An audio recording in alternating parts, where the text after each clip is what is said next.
Okay, I've been wanting to do a video about the ingression or the ingress of Pluto in Aquarius, and I know a lot has been said on social media. There's all this talk about a new era, a big revolution, new earth, a complete chaos, complete restructuring.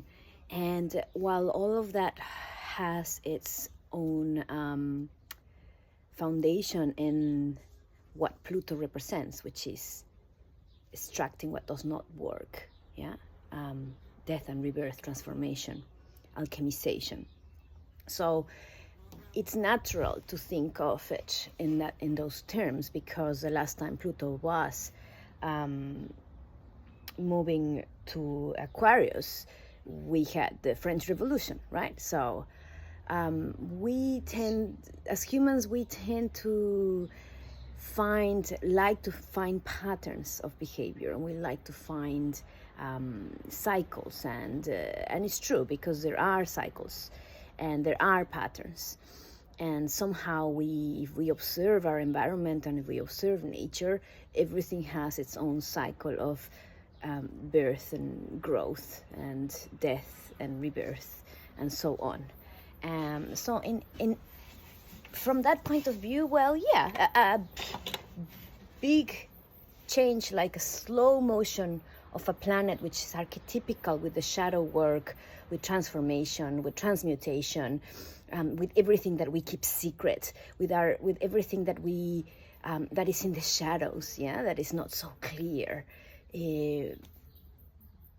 Already is going to tell us, well, we've been 20 years with Pluto in Capricorn, which is the foundation of the authoritarian state, in a way, that we live in minor and bigger and minor degrees, depending on what part of the planet you're in.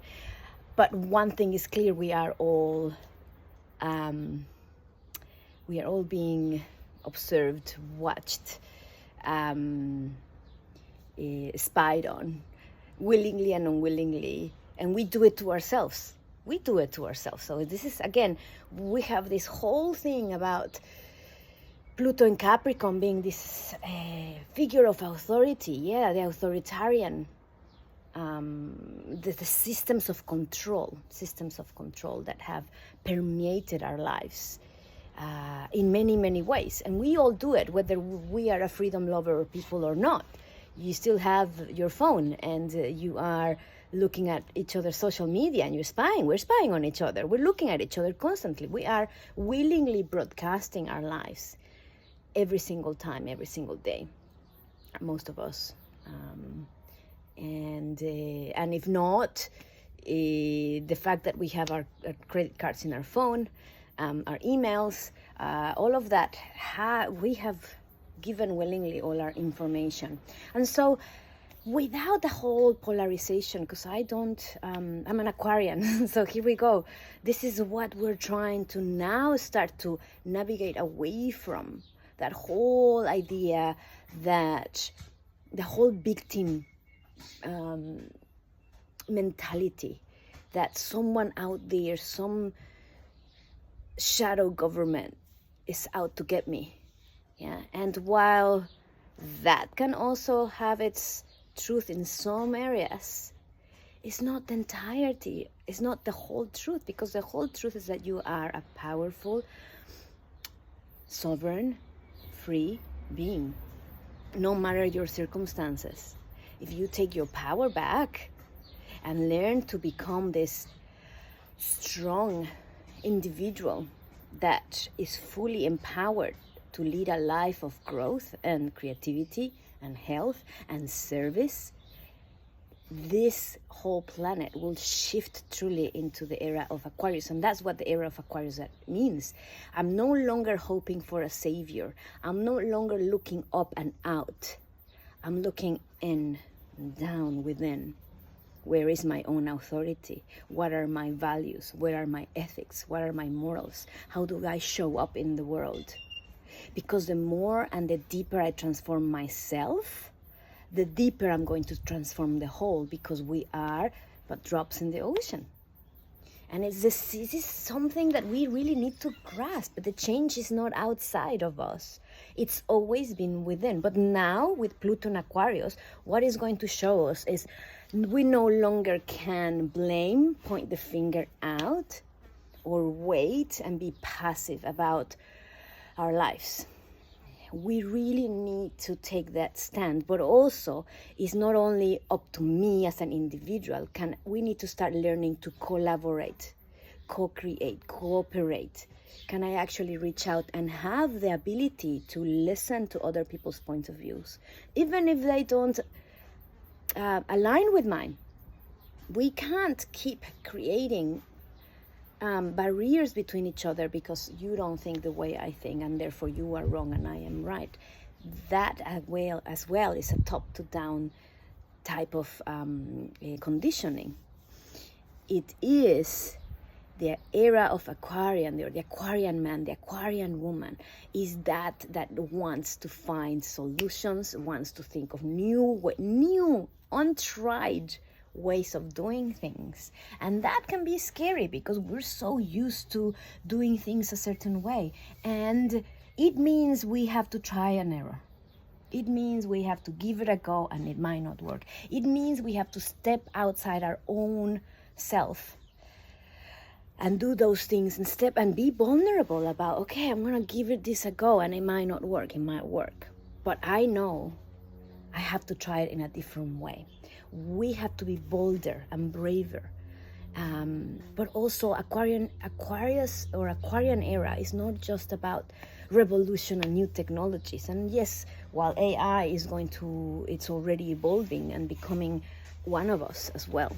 We need to embrace that idea, and we need to stop fighting again with compartmentalizing, separating, and polarization. How can we make AI more ethical? And how can we be an example for AI as good parenting, or good brothers and sisters? It's not about shaming and trying to control again.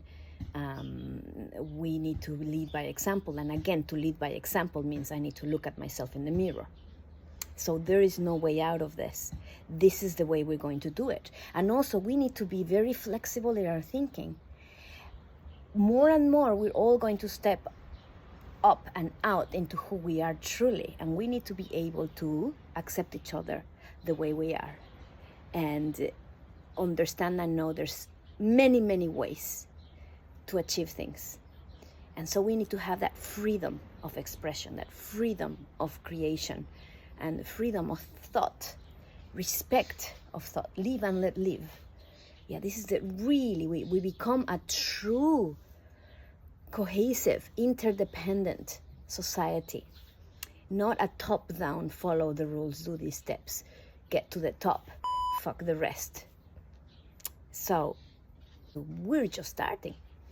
And also remember, the Aquarian era as well is also understands that there are certain foundations that are important. Yeah, history is important, rules are important, certain guidelines are important, boundaries are important. So we're not here to break all boundaries and all guidelines and all structures, because that would be chaos. We're not here for chaos.